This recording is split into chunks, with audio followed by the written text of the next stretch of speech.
Hello everyone. तो अभी इसमें हम लोग डेफिनेशन ऑफ फ्लूइड कर लेते हैं। फ्लूइड मतलब क्या होता है? ऐसा सब्सटेंस जो कि फ्लो करता है, तो उसको हम लोग क्या बोलेंगे? फ्लूइड बोलेंगे। और ये लिक्विड और गैसेस के कंबाइन मिलके बनता है, ठीक है। दूसरी बात क्या होती है fluid? It has no rigidity और इट्स रिजिडिटी वेरी लो। तो इसका शेप और साइज क्या होता है? फिक्स नहीं होता, इसलिए उसका मतलब क्या होता है? नो रिजिडिटी, ठीक है। और फिर से एग्जांपल जैसे देख लेते हैं, वाटर, एयर वाटर जो ड्रॉप्स होते हैं, और फ्लोर डफ मतलब आटा, और वैसे ही टूथपेस्ट। तो ये कुछ आपके फ्लूइड के एग्जांपल होते हैं। तो एग्जाम में आपको 1 मार्क के लिए आ सकता है, ठीक है। तो इसको आप करना।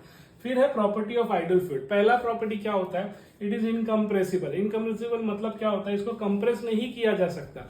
अगर हम कंप्रेस ही नहीं कर पाएंगे तो उसका वॉल्यूम तो चेंज होगा ही नहीं, और वॉल्यूम नहीं चेंज होगा इसका मतलब डेंसिटी भी क्या रहेगी? उसकी कांस्टेंट होगी, ठीक है। तो इनकम्प्रेसिबल मतलब कंप्रेस नहीं कर सकते।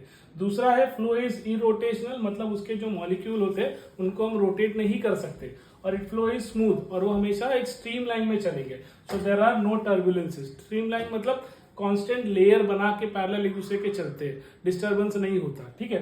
फिर it is non viscous, there is no internal friction in the flow. Non viscous मतलब इसकी विस्कोसिटी नहीं होती। तो नॉन विस्कस है तो इसमें 2 तरह का होता है। अगर ज्यादा विस्कस है तो मतलब बहुत गाढ़ा, और नॉन विस्कस कम गाढ़ा है तो क्या रहता है? पतला रहता है। तो ये पतला होता है, इसलिए इनका फ्रिक्शनल फोर्स उतना नहीं होता। फिर वैसे ही इट फ्लो इज स्टडी। इसकी फ्लो क्या होती है? क्योंकि स्ट्रीमलाइन होती है, स्मूथ होती है, रेगुलर होती है, इसलिए स्टडी होती है।